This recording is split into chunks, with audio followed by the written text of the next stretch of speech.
Hello YouTube, I'm sorry for the pause, but this is another reaction video. It's gonna be three more scary Craigslist stories. And this is volume 2. Last time it was volume 3. So yeah. This is by Mr. Nightmare. Well, these are told by Mr. Nightmare, but he's telling that other stories that his subscribers have put up. So yeah, subscribe to Mr. Nightmare, check his channel out, and let's get on with the video.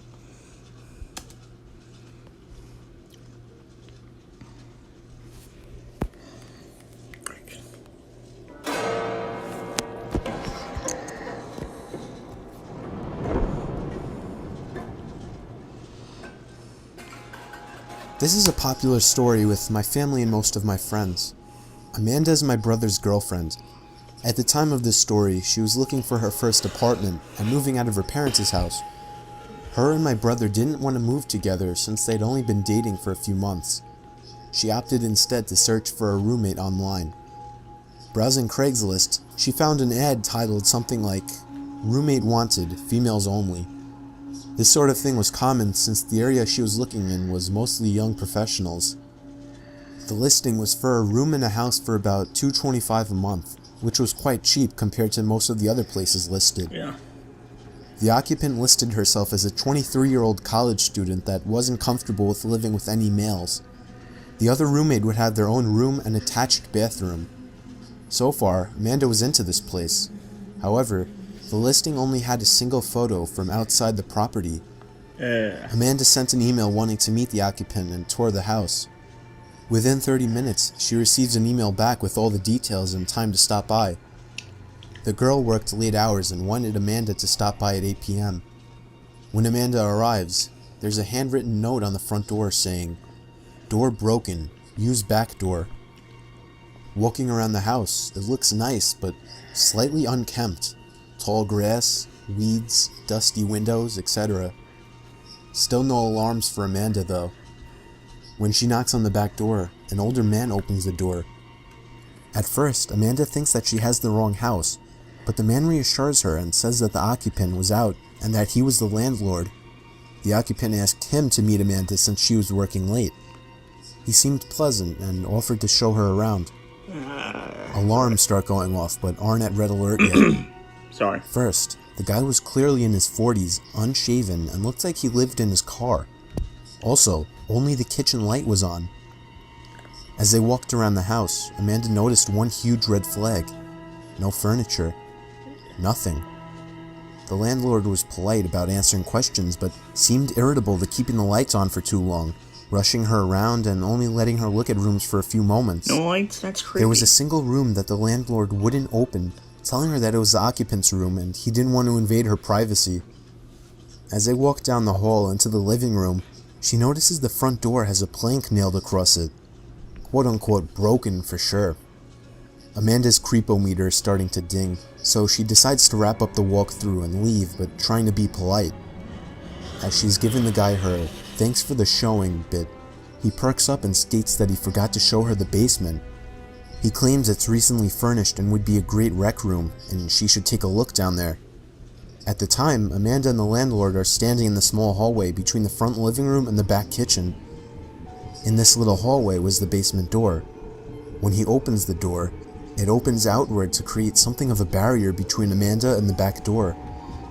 The basement is pitch black.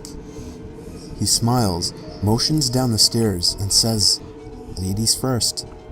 What happens next is nothing more than a stroke of luck. Amanda gets a text just as some random person parks in front of the house. Thinking on her feet, she pretends it's a phone call and answers her phone.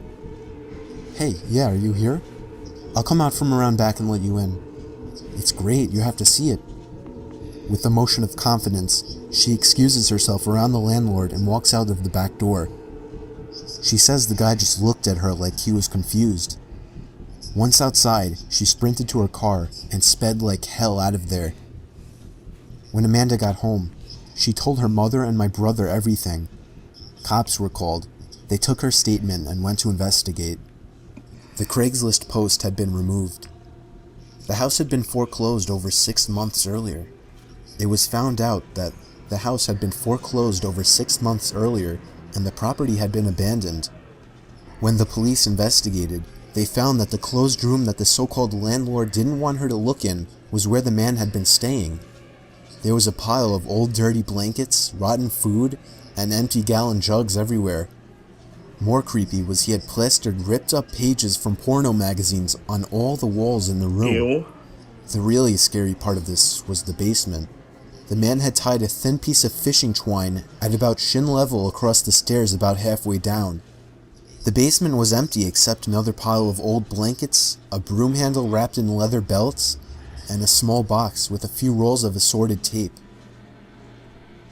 Number 2. I was up late looking for goalie equipment on Craigslist some night in the summer. I was only 14 and had no job and therefore no money, so I had to find the cheapest deal possible. I didn't really care about the condition of anything. I came across an ad that seemed like a steal. The pictures showed the pads, blocker, glove, and stick. They were all in visibly good condition. It was only listed for $50.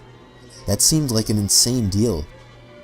I contacted the seller via text and he asked me a few questions, one of which was how old I am. I responded 14 and he told me he's glad to hear that I'm dedicated at a young age. It didn't really seem weird to me what he said at the time, but now that I look back on it, I should have been wiser. I asked the seller for his address, but he instead asked me what town I'm from and that he could just meet me somewhere walking distance from my house. I didn't know how I felt about this, but I really wanted that equipment. We agreed to meet in the parking lot of the mall, which is literally down the block from my house. I stood alone in the exact spot I described for a few minutes, until I heard somebody toot their horn. I noticed a white van parked away from all the other cars, and then I received a text saying that he was in the white van. I replied telling him to come out with the equipment, but he said it would be easier to do the transaction in the van. I had a really bad feeling about this and hightailed away from there. I ran down the block, and when I looked back, I saw the white van driving down the street behind me. Now there was someone in the passenger side as well. I didn't want to lead them to my house, so I cut into some random person's backyard and hopped over the fence. I was on the opposite side of the block now, hiding behind a bush. Within 20 seconds, the white van passed by and turned the next turn, vanishing from sight. It was safe to run back to my house now. My parents flipped shit on me when I told them about it. I didn't get the tag number or a good look at their faces, so all they could report was a suspicious white van. The Craigslist ad was taken down, so I couldn't show it to my parents. I thought it was over, but that night, I heard a vehicle engine running outside. I looked out my window down to the street and saw the white van sitting across the street, but as soon as I looked out the window, the van drove off down the road out of sight. I haven't seen it since. I don't know if they saw me or not, or if they somehow found my address. It makes me paranoid to this day. Yeah. Alright, so that is the end for part 1. I really can't make this whole video because that takes way too long to upload, but I will be uploading part 2 very soon. Alright, so give the video a like if you liked it. Comment in the comment board below on what you thought was scary. Click the subscribe button and the bell to get notifications. And once again, subscribe to Mr. Nightmare. Thank you for watching.